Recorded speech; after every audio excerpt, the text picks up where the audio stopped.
People die as a consequence of sin. If there were no sin, people would not die. You take Adam and Eve, when God created them, it was not part of his original plan that Adam and Eve die. Death only came into the world. Sickness, pain, suffering, misery, shame, death, all those entered into the world only as a result of human sin. It was not part of God's original plan. May I read you a passage from the book of Romans, the letter to the Romans, chapter 5. Therefore, just as through one person sin entered the world, and through sin death. So through Adam, sin entered the world, and through sin death. That's why people die. Death is when your body and your soul separate. Human beings are a duality. You are a body and a soul composite. God made us this way, body and soul together. When they separate is when you die. Your body corrupts and your soul is judged. Your soul is judged. For a person who is a believer, like Christians, believers in God and in the afterlife, death is a door. It's like where you pass when you die. The door opens and you pass from life here on earth, which is very, very brief, to life in eternity. Death is a door for a believer. But for an atheist, it's a wall. For an atheist, it is a wall. It's like an atheist dies. They don't believe in any afterlife. They just die, and that is the end. It's a very sad view of life. They just end at death. For a Christian, that is not so. Not so. I once read a beautiful story about death. It's a story for children, but the meaning of it is really quite profound. This is a children's story about death. There was a little girl who went to kindergarten. She had never been to school before. And they make many friends, so the little girl made many, many friends.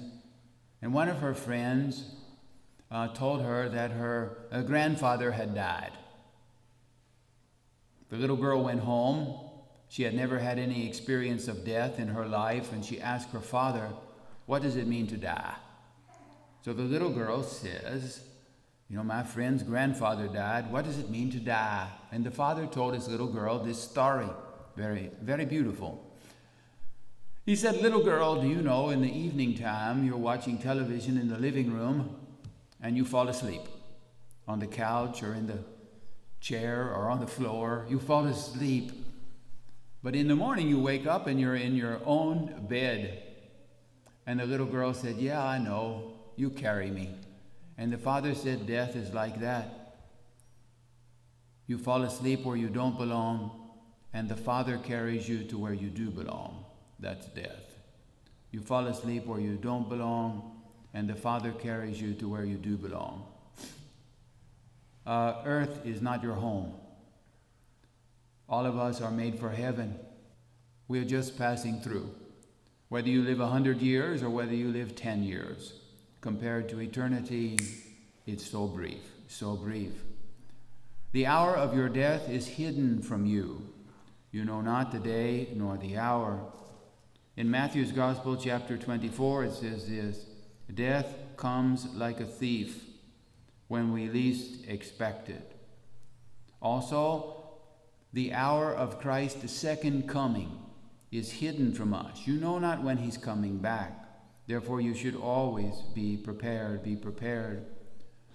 I had a friend in the seminary when I was studying to be a priest, and I would go visit him sometime in his room. Sometime he'd come to mine. His was always very perfect, very precise.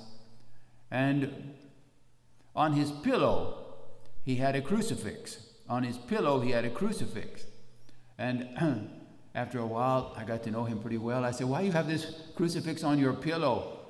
And he said, "Every night before I go to bed, I must lift the crucifix. And when I look at it, it reminds me that tonight might be my last night on earth." And he put it on his table. Then he would pray the act of contrition. Pray the act of contrition. It's very, very interesting, that practice, because it forces people before they go to bed, to think about how brief time is. How brief time is. There are lots of people, very great saints, who before they go to bed every night, they do what is called an examination of conscience, to see what they have done wrong, what they could have done better, what they failed to do, those kinds of things. And many times they'll pray the act of contrition before they go to bed. I would encourage that practice to all of you. If you like to pray the rosary, you pray the Hail Mary. All of you know it by heart. The last sentence of the Hail Mary is this: pray for us sinners, now and at the hour of our death. The Church asks the Blessed Virgin Mary to pray for all of us at the hour of our death. You know why that is? It's because, like lots of people, when they are in the last hour of life here on earth, they're in great suffering. That's not always the case, but many times they're in great suffering. And there is the tendency for people to despair, to lose hope, to lose faith in God. And so the Church says, Mary, Mother of God, pray for this person at the hour of his death or her death. The other reason why the Church makes this prayer is that at the hour of your death, the devil knows that he only has what? One more hour to tempt you and to send you to hell. Only has one more hour.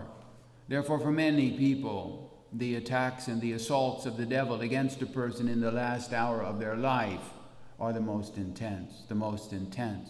And for that reason, the Church says, Mary, pray for us now and at the hour of our death.